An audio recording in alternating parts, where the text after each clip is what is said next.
श्री राधे राधे। यह अद्भुत दिव्य समारोह जो श्रावण मास में शिव भक्त माल का चल रहा है, इसी के अंतर्गत आज एक काशी की दिव्य ब्राह्मण कन्या की कथा सुनाने जा रहा हूं आप लोगों को। ध्यान देकर सुनिएगा।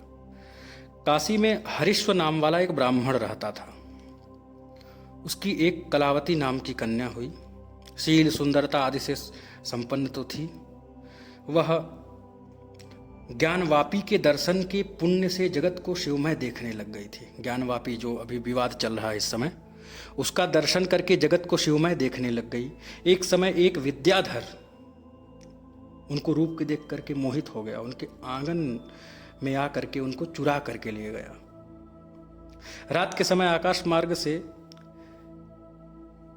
जाते हुए एक राक्षस उन्हें मिला। दोनों में घोर युद्ध हुआ। अंत में वे दोनों मर गए। कलावती भी विद्याधर को अपना पति मानकर अपनी देह भस्म कर दी। उस विद्याधर का मलयकेतु नामक राजा के यहाँ पुनर्जन्म हुआ। कलावती कर्नाटक में उत्पन्न हुई। कुछ काल के अनंतर उसके पिता ने मलयकेतु के पुत्र को विवाह विधि से अपनी कन्या अर्पण कर दिया। कन्या पूर्व जन्म में वासनावश प्रतिदिन प्रेम पूर्वक शिव पूजा करती थी। मोती माणिक्य इत्यादि के होते हुए भी रुद्राक्ष से वह पूजा करती। संपन्नता होने के साथ साथ सब कुछ था, फिर भी रुद्राक्ष से बड़ा प्रेम था। किसी समय किसी चित्रकार ने उपहार में मलयकेतु को पुत्र, उनका जो मलयकेतु का पुत्र है, उसको एक चित्र अर्पण किया। उसने उसे अपनी स्त्री को दे दिया। उस चित्र को देख करके कलावती रोमांचित हो गई। प्राणप्रिय विश्वनाथ का दर्शन करके वह योगी की तरह समाधिस्थ हो गई। कुछ समय बीतने के बाद नेत्र खोलकर देखा तो काशी की उत्तर वाहिनी गंगा, जिसको स्वर्ग के देवता भी चाहते हैं कि मुझे वहां रहने को मिले, मोक्षदायिनी मणिकर्णिका, जहां बहुत जन्मों के कर्म सूत्र टूट जाते हैं, सारे कर्मों से मुक्ति मिल जाती है, अनेक तीर्थ देख रही थी। चित्र में काशी में स्थित सब कुछ दर्शन हो रहा था। ज्ञानवापी पर जब दृष्टि पड़ी तो एकाएक उसको रोमांच हो आया। पसीना आने लग गया। नेत्र के आंसुओं से अंग गीले हो गए। उसकी सुसुप्ति की भी अवस्था हो गई। हाथ से चित्र गिर गया।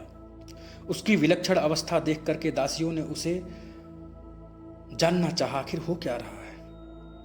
प्रार्थना की कि कलावती बताओ क्या बात है। तब उसने अपने पूर्व जन्म के बारे में बताया और ज्ञानवापी के बारे में बताया, जिसको सुनकर दासियों को बड़ा आश्चर्य हुआ। एक दिन उस पुण्यशीला ने अपने पतिदेव से प्रार्थना किया कि हे नाथ, ब्रह्मा ने प्रजा उत्पन्न की और उनके हित के लिए 4 पुरुषार्थ बनाए गए। उनसे हीन जन्म जल के बुलबुले की तरह हैं, इसलिए हे स्वामी, चलो हम दोनों काशीपुर को चलें। इस प्रकार पत्नी के वचन सुनकर उन्होंने पुत्र को राजा बना दिया और अपने लिए धन लेकर काशी चले आए। काशी में कलावती ने अपने पति की सेवा में शेष आयु बिताया। एक दिन प्रातःकाल में नहाकर दोनों दंपति ज्ञानवापी में बैठे शिव संबंधी चर्चा कर रहे थे।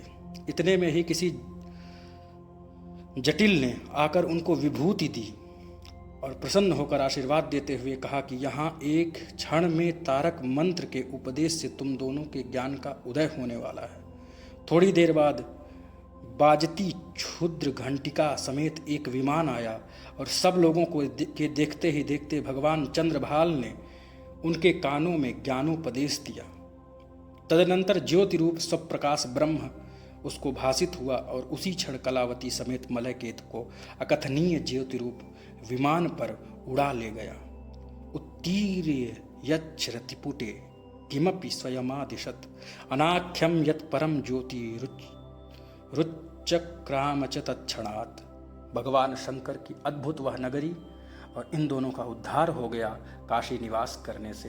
काशी बहुत श्रेष्ठ है। गंगा तरंग रमणीय जटा कलापम गौरी निरंतर विभूषितवाम भागम नारायण प्रियमनंग मदापहारम वाराणसी पुरपतिम भज विश्वनाथम हर हर महादेव।